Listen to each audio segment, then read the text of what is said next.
Florida, 20 houses.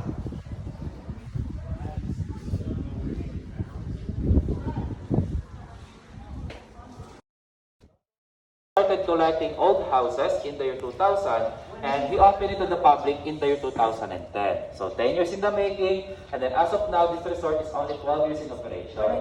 And for them, to transfer the house here, first they will study about the house, they make some documentations about the houses, and they will carefully dismantle the house piece by piece, plumb by plumb, column by column. And then the parts of the house, they will transfer here, and they will reconstruct it based on its original structures and designs.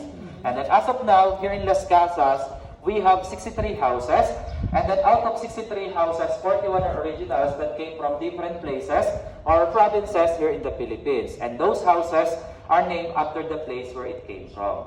Like in our first house, so this is our Casa Binyan from Binyan, Laguna. And this house has two parts. So this is the first part of our Casa Binyan, our activity area, and then that's the second part, our Italian restaurant. So the first part of the house was built in the year 1700s, owned before by Don Gregorio Alonzo. And then in the third generation, this house was owned by Don Lorenzo Alberto Alonzo. And Don Lorenzo Alberto Alonzo had two wives before. So uso na po talaga yun. So his first wife was Paulo Florentino, wherein they had their son Jose Alberto Alonzo, who became our ambassador in Spain. And then his second wife was Brigida Quintos, and they had a daughter named Teodora Alonzo, the mother of our national hero, Dr. Jose Rizal. Yes, but now, we're going back to Jose Alberto Alonzo, who inherited this house and married a woman named Teodora Formoso. And because Jose Alberto Alonzo is our ambassador in Spain during that time, so his wife, Formoso, was left alone in this mansion. And because of that, Formoso had an affair with the captain of the civil guards. So, history. Chismis noon, history noon. Yes. Gossip before and then history today. So when Jose Alberto Alonzo found out the infidelity of his wife, he immediately came home in their house. And do you have any idea what did he do to his wife? Any guess about you, madam? Kick her out. Kick her ass? Kayo po, baka may idea. Anong ginawa niya sa asawa niya? Dinideport. Dinideport? Kayo po? He knows, he knows. Do you know? I read the plaque. You're cheating. So let me continue the history at the second part of this house. So for our group, let's go upstairs. And then here, before we start on the wooden parts of the house, we have to take off our footwears because this is one of our Filipino traditions. But if you don't want, they will follow you in your house. So tara po our group.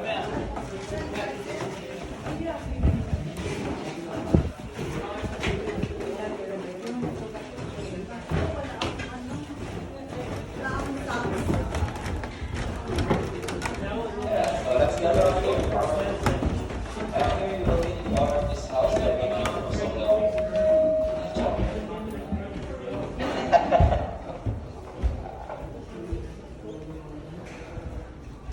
Dito po tayo.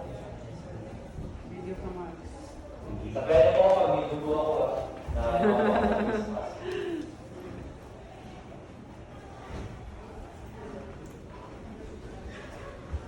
Dito po tayo, papakilala ko po kayo sa akin. Baka nakita niyo ba kayo.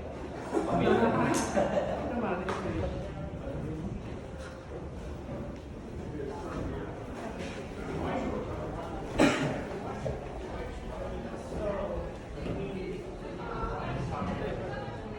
Ayan, so by the way, this is Jose Alberto Alonzo, the uncle of Dr. Jose Rizal, who inherited this house.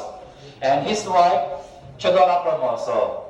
And when Jose Alberto Alonzo found out the infidelity of his wife, so he got mad and he locked up his wife in this room for more than 4 years. Wow. And the one who delivered her food every day was her sister-in-law, Teodora Alonzo. But one day, Formoso wrote a letter saying that she was imprisoned by her husband in the room of their house, and she accused Teodora Alonzo of poisoning her. And she dropped the letter, one of the windows, and that letter was found by one civil guard, and he gave it to their captain. And because Formoso's secret lover was the captain of the civil guards, so the siblings got jailed. And then during the imprisonment of the siblings, they held an occasion in Binyan. And the Spanish Governor General was invited. And on that occasion, there's a young girl who danced gracefully. That's why that girl, she caught the attention of the Governor General. And then later, the Governor General asked her if what she want for the exchange of her dance. Not knowing that the girl is the youngest daughter of Teodora Alonzo named Soledad. That's why she asked the freedom of her mother and her uncle. So after 2 years, the siblings got their freedom. But on that time, the Spanish government had a resolution that called Claveria 1849. Saying that all Filipinos that are using Spanish surname will be given their own Filipino surname. And the surname that was given to the family of Teodora Alonzo was Realonda. But one day, unfortunately, Teodora Alonzo forgot to put her surname Realonda to her signature. And when the Spanish government saw her signature, they thought that Teodora Alonzo opposing their law. That's why for the second time, she was arrested and she was punished to walk 50 kilometers from Calamba to Santa Cruz, Laguna ng nakahubad. Yung mga saping sa paa, lumunok lang po ako. So she was punished to walk 50 kilometers from Calamba to Santa Cruz, Laguna without wearing any footwear. So barefooted only, not naked. Yes. Naked. Lumunok lang. Kaya so on that time, our national hero, Dr. Rizal, was only 10 years of age. At his young age, we saw how cruel the Spanish government to the Filipinos through his mother, Teodora Alonzo. And that became his inspiration to write his novel, No Limitangre and El Filibusterismo. Yeah, so by the way, the two ladies in the pictures, they were the later owner of this house because when Casa Binyan was abandoned, Jose Alberto Alonzo sold this house to Doña Magdalena Agarbaluleypa. And then Doña Magdalena passed the ownership of this house to her daughter Isabel. And then Isabel married a man named Macario Marco, and they had a daughter named Pilar who inherited this house. And then Pilar married a man named Zoilo Alberto Alonzo, and they had a daughter named Bea Alonzo. I'm just kidding. Bea Alonzo, she's a famous actress here in the Philippines. That's why she's not related in this house. But the husband of Doña Pilar, he is a nephew of Jose Alberto Alonzo. That's why the ownership of this house back again to the Alberto's family. Yeah, so today, here in Las Casas, the ground floor of this house in the second part, so there is our Italian restaurant that called La Bella Teodora, or in English, My Beautiful Teodora. And so once again, Casa Binyan from Binyan, Laguna. So if you want, you can take some pictures before we move to our next house, but please, avoid jump shot. Yeah. So sige po.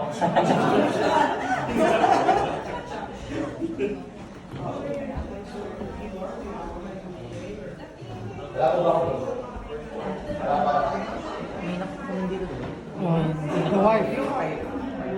For 4 years.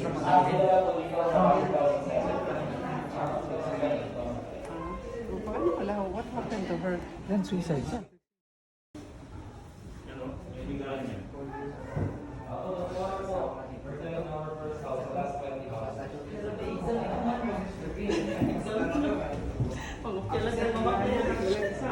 History ito. Yes. How did she die? So these two came from the descendants of this house, Oh, lagi pero. of the owner of this house. So when would this, what year would this have been approximately? When he was this age? I think Mid 1800s, Yes. 1850? 1850. Yeah. I think.